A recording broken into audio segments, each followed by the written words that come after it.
CM योगी के घर पर बैठक जो चल रही थी, इसको लेकर बड़ी जानकारी आपको दे दें कि उपचुनाव जो होने वाले 10 सीटों को लेकर इस पर चर्चा हुई है। ईमानदार जिताऊ प्रत्याशी के चयन की बात कही गई है। सिफारिशी कैंडिडेट को टिकट ना देने पर सहमति बनी है और इसके अलावा मुस्लिम बहुल सीटों पर मुस्लिम कैंडिडेट उतारा जाए, इस बात को लेकर भी बात हुई है, चर्चा हुई है।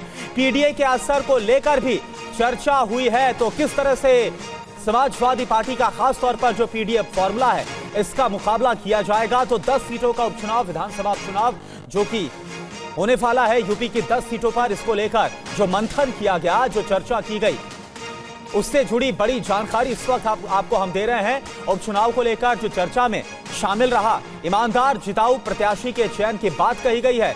सिफारिशी कैंडिडेट को टिकट नहीं दिया जाएगा। मुस्लिम बहुल सीटों पर क्या मुस्लिम कैंडिडेट उतारा जाए, इस पर भी चर्चा हुई है।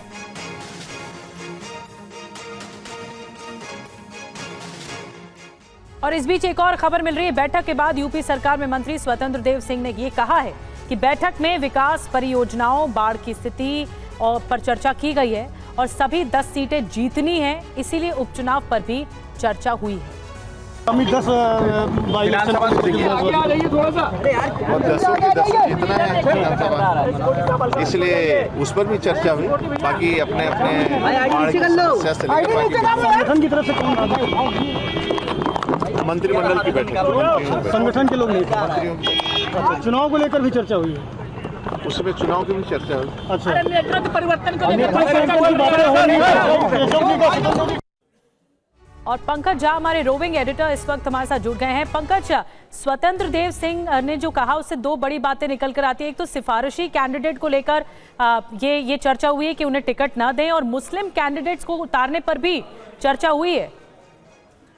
जी हाँ, बिल्कुल, मुझे याद है एक बार चर्चा हुई थी। और ये जो कुंदर की एक सीट है मुरादाबाद की, जहाँ से शफीकुर रहमान बड़ के पोते जियाउर रहमान वहाँ से विधायक थे, जो अब संभल से सांसद बन गए, तो उसमें ये प्रयास चल रहा है कि वहाँ चूंकि 62% मुस्लिम वोटर है, कि बीजेपी या तो अपने कोटे से या फिर सहयोगी दल से किसी मुस्लिम उम्मीदवार को उतार दे वहाँ पर। उसमें ये भी चर्चा चल रही कि आरएलडी से किसी को उतार दिया जाए, तो वहाँ मुकाबला दिलचस्प हो सकता है। इस बात पर भी चर्चा हुई। देखिए, स्वतंत्र देव सिंह ने जो कहा और पार्टी के अंदर जो बैठक में जो बातें हुई, दोनों में बहुत फर्क भी है। बैठक में बहुत सारी चीजों पर चर्चा हुई है।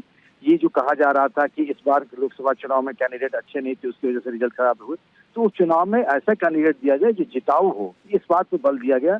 और जो मंत्री बुलाए गए थे उन सबको कहा गया कि उस इलाके में जाएं, दिन में ही नहीं रात में भी आप रुके, वहाँ कार्यकर्ताओं से मिले, लोगों से मिले, ताकि सरकार के कामकाज के बारे में बताएं और सुनिश्चित करें कि हर हाल में 10 सीटों में से अधिकतर सीटें बीजेपी को जीतनी है। जी, बहुत बहुत धन्यवाद पंकज, महत्वपूर्ण जानकारी दे रहे थे कि अब जो उपचुनाव है टारगेट उस पर है, यानी जो गलतियां लोकसभा चुनाव में हुई है वो गलतियां उपचुनाव में नहीं होनी चाहिए। शुक्रिया आपका। और यूपी में लोकसभा चुनाव के नतीजों के बाद बीजेपी में घमासान मचा है, लिहाजा अब पार्टी ने 10 सीटों पर होने वाले उपचुनाव पर फोकस किया है। 30 मंत्रियों को जिम्मेदारी सौंपी गई। यूपी में बीजेपी अब 10 सीटों पर होने वाले विधानसभा चुनाव की रणनीति बनाने में जुट गई है। लोकसभा चुनाव में खराब प्रदर्शन के बाद यूपी बीजेपी में दिल्ली से लेकर लखनऊ तक हलचल बहुत तेज है। आज 10 सीटों पर उपचुनाव को लेकर सीएम योगी ने लखनऊ में हुई बैठक में एजेंडा सेट किया। यूपी सरकार के 30 मंत्रियों को 10 सीटों की जिम्मेदारी सौंपी गई है।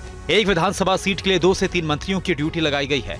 टीवी9 के पास हर सीट और मंत्रियों को मिली जिम्मेदारी की डिटेल जानकारी है। इससे पहले कल दिल्ली में बीजेपी अध्यक्ष जेपी नड्डा ने यूपी के डिप्टी सीएम केशव मौर्य और प्रदेश अध्यक्ष भूपेंद्र चौधरी के साथ भी मंथन किया, जिसमें कहा जा रहा है कि उपचुनाव की तैयारियों को लेकर चर्चा हुई। लेकिन सोर्सेस का दावा है कि इस मुलाकात में केंद्रीय नेतृत्व ने केशव प्रसाद मौर्य और यूपी बीजेपी अध्यक्ष भूपेंद्र चौधरी से यूपी में खराब प्रदर्शन पर फीडबैक भी लिया है। यूपी में जारी सियासी घटनाक्रम के बीच समाजवादी पार्टी के अध्यक्ष अखिलेश यादव ने बीजेपी पर निशाना साधा। उन्होंने कहा कि बीजेपी में कुर्सी की लड़ाई है। यूपी में शासन प्रशासन ठंडे बस्ते में है। बीजेपी अब अंदरूनी झगड़ों की दलदल में धंसी हुई है। बीजेपी में जनता के बारे में सोचने वाला कोई नहीं है। और वहीं जुलाई के अंत में बीजेपी शासित राज्यों के मुख्यमंत्रियों की एक अहम बैठक होने वाली। इस बैठक का पूरा एजेंडा आप 60 सेकंड की इस रिपोर्ट में देखिए। लोकसभा चुनाव के नतीजों पर बीजेपी में चिंतन और मंथन का दौर लगातार जारी है और लोकसभा चुनाव में यूपी समेत कई राज्यों में पार्टी का प्रदर्शन खराब रहा। जातीय समीकरण और कार्यकर्ताओं के फीडबैक ने भी पार्टी की चिंता बढ़ा दी है। यही वजह है कि अब बीजेपी का शीर्ष नेतृत्व पूरी तरह एक्टिव है। सूत्रों के मुताबिक जुलाई के अंत में बीजेपी शासित राज्यों के मुख्यमंत्रियों की बड़ी बैठक होगी। बैठक में प्रधानमंत्री नरेंद्र मोदी, गृह मंत्री अमित शाह खासतौर पर मौजूद रहेंगे, तो राजनाथ सिंह और जेपी नड्डा भी बैठक में शामिल रहेंगे। मीटिंग में लोकसभा चुनाव के नतीजों की समीक्षा होगी। सरकार और संगठन के बीच प्रभावी तालमेल भी एजेंडे में रहेगा। इस साल महाराष्ट्र और हरियाणा जैसे महत्वपूर्ण राज्यों में विधानसभा चुनाव है। इन दोनों राज्यों में बीजेपी और एनडीए की सरकार है। ऐसे में इन दोनों राज्यों में फिर से सरकार बनाना बीजेपी के लिए बड़ी चुनौती है। इन राज्यों की रणनीति भी बीजेपी की बैठक में बन सकती है। इसके अलावा झारखंड में होने वाले विधानसभा चुनाव पर भी बीजेपी में मंथन चल रहा है। वही खबर हरियाणा से है। हरियाणा में राज्य सरकार की मुश्किलें बढ़ सकती हैं। सूत्रों के मुताबिक एक और निर्दलीय विधायक सरकार का साथ छोड़ सकते हैं।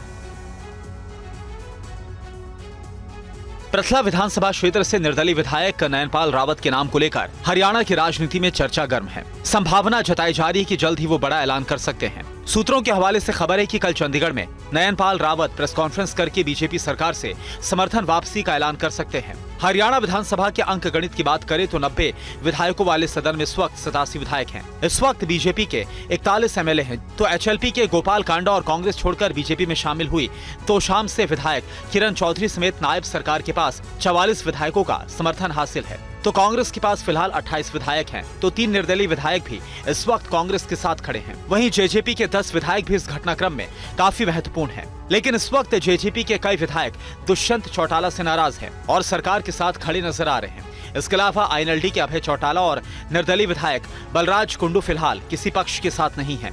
नायब सरकार के पास बहुमत की अग्नि परीक्षा के अलावा राज्यसभा की एक सीट पर होने वाला चुनाव भी चुनौती है। ऐसे में सीटों का अंक गणित इस वक्त बेहद मायने रखता है।